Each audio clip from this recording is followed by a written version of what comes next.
Kelangsungan hidup organisme didukung atau dipengaruhi oleh 3 peristiwa, yaitu adaptasi, seleksi alam, dan perkembangbiakan.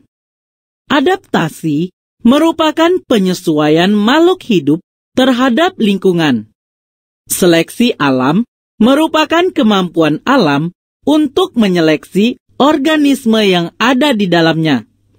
Dengan beradaptasi, makhluk hidup yang mampu bertahan akan tetap menjaga kelangsungan hidupnya dan melakukan perkembangbiakan untuk melestarikan jenisnya. Sedangkan, makhluk hidup yang tidak mampu bertahan akan mengalami kepunahan. Untuk lebih jelasnya, perhatikan penjelasan pada bab ini. Adaptasi makhluk hidup. Setiap makhluk hidup mempunyai kemampuan untuk menyesuaikan diri dengan lingkungannya. Jika makhluk hidup tidak bisa menyesuaikan diri dengan lingkungannya, makhluk hidup tersebut dapat punah. Misalnya, ketika kamu memindahkan seekor ikan yang diambil dari habitat aslinya ke dalam kolam ikan buatanmu sendiri, beberapa hari kemudian, ikan yang kamu pelihara akan mati. Kematian ikan ini disebabkan karena ketidakmampuan ikan beradaptasi dengan lingkungan barunya. Jadi, adaptasi adalah kemampuan makhluk hidup untuk menyesuaikan diri dengan lingkungan hidupnya. Kemampuan adaptasi sangat berkaitan dengan kelangsungan hidup. Makin besar kemampuan beradaptasi, makin besar kemungkinan bertahan hidup. Dengan kemampuan beradaptasi yang besar, suatu jenis makhluk hidup dapat menempati habitat yang beragam. Ada banyak bentuk adaptif tubuh makhluk hidup untuk bertahan hidup, baik dari struktur tubuh, warna tubuh, fungsi alat tubuh, dan lain-lain. Secara garis besar, adaptasi dibedakan menjadi 3, yaitu adaptasi morfologi, adaptasi fisiologi, dan adaptasi tingkah laku atau behavioral. Adaptasi morfologi. Adaptasi morfologi adalah penyesuaian diri bentuk tubuh atau alat-alat tubuh, sehingga sesuai dengan lingkungannya. Adaptasi ini paling mudah kita ketahui, karena berkaitan dengan bentuk tubuh bagian luar. Berikut adalah beberapa contoh adaptasi morfologi baik pada manusia, hewan, dan tumbuhan. 1. Adaptasi morfologi pada manusia. Adaptasi ini dapat kita temui pada bentuk gigi. Bentuk gigi manusia bermacam-macam sesuai dengan fungsinya, memotong, mengoyak, atau mengunyah makanan. 2. Adaptasi morfologi pada hewan. A. Adaptasi morfologi pada paruh dan kaki burung. Bentuk paruh dan kaki pada burung beraneka ragam, tergantung jenis makanan dan cara memperoleh makanan tersebut. Perhatikan 4 gambar burung berikut. Gambar pertama, burung elang. Bentuk paruh burung elang agak runcing dan ujung paruh atas membengkok ke bawah. Bentuk paruh seperti ini sesuai untuk burung pemakan daging. Kaki elang memiliki 4 jari, dan setiap jarinya memiliki kuku yang sangat kuat. Bentuk kaki seperti ini sesuai untuk mencengkeram mangsanya. Gambar kedua, burung bangau. Bentuk paruh burung bangau memiliki paruh panjang dan besar.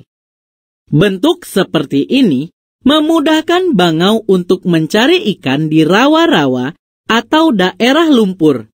Dan bangau memiliki kaki yang panjang.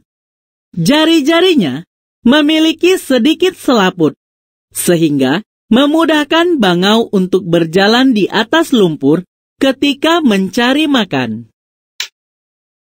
Gambar ketiga, burung pelikan.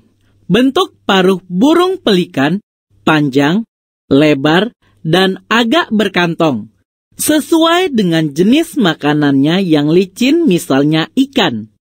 Di antara jari-jarinya terdapat selaput renang, sehingga memudahkannya untuk berenang. Dan gambar keempat, burung pelatuk. Bentuk paruh burung pelatuk runcing dan agak panjang.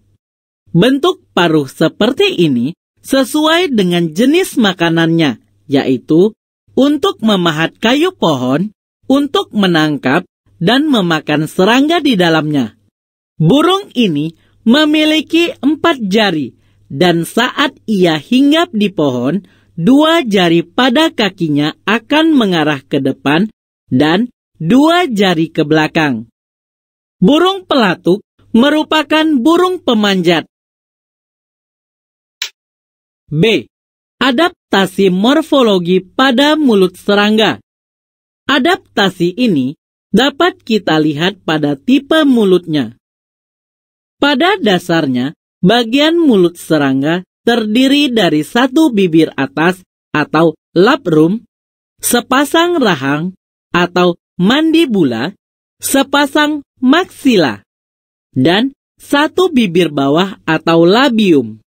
Bentuk mulut serangga bermacam-macam, disesuaikan dengan cara mengambil makanannya. Perhatikan keempat gambar serangga ini. Gambar pertama, belalang. Tipe mulut belalang adalah penggigit. Tipe mulut seperti ini mempunyai rahang atas dan rahang bawah yang kuat untuk menggigit makanan. Contoh hewan lain yang memiliki tipe mulut penggigit yaitu jangkrik, lipas, dan kecoa. Gambar kedua yaitu kupu-kupu. Tipe mulut pada hewan kupu-kupu adalah penghisap. Bentuk mulut seperti belalai kecil yang dapat digulung, yang digunakan untuk menghisap madu bunga. Gambar ketiga yaitu nyamuk. Tipe mulut nyamuk adalah penusuk dan penghisap. Tipe mulut seperti ini memiliki bagian rahang seperti pipa kecil yang panjang, runcing, dan kuat sehingga dapat digunakan untuk menusuk dan menghisap mangsanya. Contoh hewan lain dengan tipe mulut seperti ini adalah kutu. Dan gambar keempat yaitu lebah madu. Tipe mulut lebah adalah penghisap dan penjilat. Mulut lebah madu ini dilengkapi oleh alat untuk menjilat atau bibir. Contoh hewan lain dengan tipe seperti ini adalah lalat. 3. Adaptasi morfologi pada tumbuhan. A. Adaptasi morfologi pada tumbuhan yang hidup di daerah kering atau xerofit. Jika di rumahmu atau di sekolahmu ada tanaman kaktus, coba kamu perhatikan tanaman tersebut. Tanaman kaktus, tempat hidup aslinya adalah tanah yang kering seperti gurun. Karena itu, kaktus menyesuaikan diri dengan kondisi lingkungan yang kering dan panas. Tumbuhan ini menyesuaikan diri dengan memiliki daun yang kecil-kecil seperti duri, yang berfungsi untuk mengurangi penguapan air. Tumbuhan kaktus memiliki batang yang tebal dan memiliki jaringan spons yang berfungsi untuk menyimpan air. Seluruh permukaan tubuh kaktus, termasuk bagian daun, tertutup oleh lapisan kutikula atau lapisan lilin yang berfungsi mencegah terjadinya penguapan air yang terlalu besar.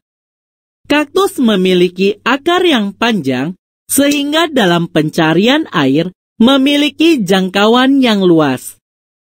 B. Adaptasi morfologi pada tumbuhan yang hidup di daerah lembab atau higrofit. Contoh tumbuhan higrofit adalah tumbuhan keladi.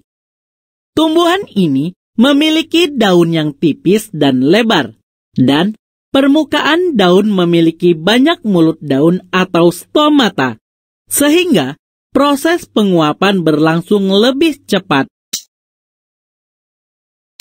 C. Adaptasi morfologi pada tumbuhan yang hidup di daerah berair atau hidrofit. Tumbuhan air yang terapung di atas air memiliki rongga antarsel yang berisi udara untuk memudahkannya mengapung di air. Contoh tumbuhan ini adalah eceng gondok dan kiambang. Daun yang tipis pada tanaman tersebut memungkinkan tanaman tersebut tidak banyak menyimpan air, sehingga mudah terapung. Sedangkan bentuk daun yang lebar memungkinkan jumlah stomata yang banyak, sehingga proses penguapan berlangsung lebih cepat. Tumbuhan air yang terendam di dalam air memiliki dinding sel yang kuat dan tebal untuk mengurangi osmosis ke dalam sel. Contoh tumbuhan ini adalah hidrilla dan Vallisneria.